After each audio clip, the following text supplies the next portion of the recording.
হরে Krishna viewers, আজকে আমি পালং শাক দিয়ে দারুণ একটা স্ন্যাক্স রেসিপি তোমাদের সাথে শেয়ার করব, যেটা বাচ্চাদের কিন্তু খুবই ভালো খেতে লাগবে। তো চলো রেসিপিটা ফটাফট করে তোমাদের সাথে শেয়ার করে দিই। এই রেসিপিটা বানানোর জন্য আমি দেখো একদম তাজা তাজা পালং শাক নিয়ে নিয়েছি। পালং শাকটা আমি কেটে নেব।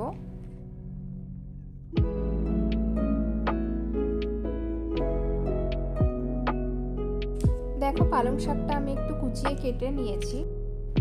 এবার গ্যাসের উপরে একটা প্যান বসিয়ে দিচ্ছি। এবার প্যানে 1 চামচ মতো আমি তেল দিয়ে দিচ্ছি। কেটে রাখা পালং শাকটা এবার কড়াইতে দিয়ে দেব।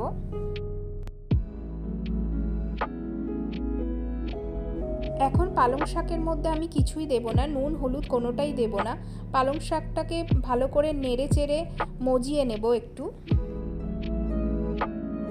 2 মিনিটের মতো পালং শাকটাকে আমি কভার করে দেব। একটু ঢাকা দিয়ে রাখলেই কিন্তু পালং শাকটা মজে যাবে। দেখো আমি ঢাকনা খুলে নিয়েছি, পালং শাকটা কিন্তু সেদ্ধ হয়ে গেছে। এবার এটাকে নামিয়ে নেব। পালং শাকটাকে আমি একটু মিক্সি মেশিনে দিয়ে ভালো করে পেস্ট করে নেব, তাই এই মিক্সি বোলের মধ্যে আমি পালং শাকটাকে নিয়ে নিচ্ছি। দেখো আমি পালং শাকটাকে মিক্সির বোলে নিয়ে নিয়েছি।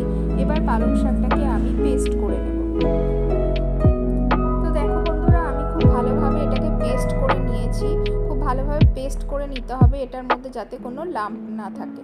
আর এই বোলটাতে এবার আমি এই পেস্টটাকে ঢেলে নেব। এই রেসিপিটায় আমি কোনো আটা ময়দার ইউজ করব না। দেখো তোমরা, এটা হচ্ছে বাজরার আটা। এটা খুবই হেলদি একটা খাবার। তো আজকে আমি এই রেসিপিটার মধ্যে বাজরার আটা ব্যবহার করব। যারা আটা ময়দা খেতে চায় না তাদের জন্য এই রেসিপিটা খুবই ভালো, আর বিশেষ করে বাচ্চাদের জন্য এই রেসিপিটা ভীষণ ভালো রেসিপি। আমি এখন 2 কাপের মতো আটা নিয়েছি। এরপরে লাগলে আমি মিশিয়ে নেব। এখন আমি একটু নুন দিয়ে দিচ্ছি স্বাদ মতো। এবার এটাতে 1 চামচের মতো লঙ্কার গুঁড়ো মিশিয়ে নেব, আর 1 বড় চামচের মতো সস মিশিয়ে নেব।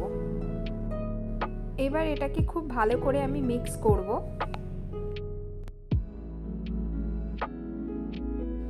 ভালো করে মেখে একটা ডোয়ের মতো তৈরি করে নেব। এই রেসিপিটা বানাতে আর লাগবে আমার চিজ। এই চিজ কিউবগুলোকে আমি ছোট ছোট করে কেটে নেব। তো দেখো বন্ধুরা, আমি ডোটাও তৈরি করে ফেলেছি। একটু স্ট্যান্ডিং টাইম দিয়েছিলাম, 2 মিনিটের মতো এটাকে ঢেকে রেখেছিলাম। এখন এই চিজগুলোকে আমি ছোট ছোট কিউব আকারে কেটে নেব।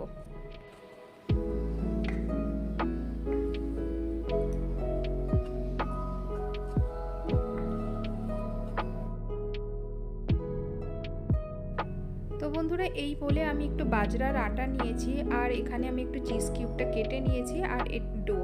এবার হাতের মধ্যে একটু বাজরার আটাটাকে ভালো করে স্প্রেড করে নিয়ে ডোয়ের মধ্যে থেকে অল্প একটু পোর্শন আমি নিয়ে নেব। এবার এই ডোটাকে হাতের মধ্যে চেপে চেপে হালকা হাতে এটাকে গোল করে নিতে হবে। ডোটা আমি খুব টাইট করিনি, একটু নরম আছে ডোটা।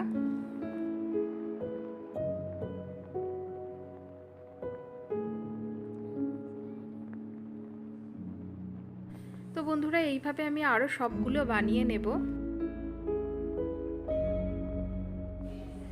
তো বন্ধুরা, আমি প্যানে তেল বসিয়ে দিয়েছি। আমি রাইস ব্র্যান তেল ব্যবহার করছি, তোমরা চাইলে সাদা তেলও ব্যবহার করতে পারো।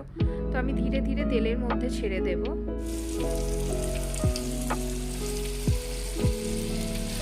সমস্ত বলগুলোকে আমি তেলের মধ্যে দিয়ে দিয়েছি। এবার ধীরে ধীরে এগুলোকে ফ্রাই করতে হবে। ফ্লেমটাকে আমি সিম করে রেখেছি। এক পিঠটা হয়ে গেলে ধীরে ধীরে এটাকে আমি উল্টে দেবো, হালকা হাতে করতে হবে।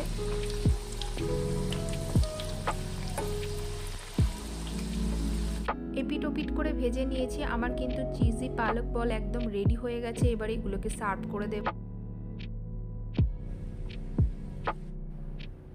তো বন্ধুরা, আমার প্লেটিং হয়ে গেছে, আমি সার্ভ করে দিয়েছি। দেখো আমার চিজি পালক বল কিন্তু একদম রেডি হয়ে গেছে। আর এটা কিন্তু খেতে খুবই চিজি, আর ভিতরে কিন্তু একদম নরম, খেতে কিন্তু খুব ভালো হয়। আর হেলদি রেসিপি, তোমরা বাড়িতে অবশ্যই ট্রাই করো। এখন এ পর্যন্ত, আবার আসবো একটা নতুন ভিডিও নিয়ে।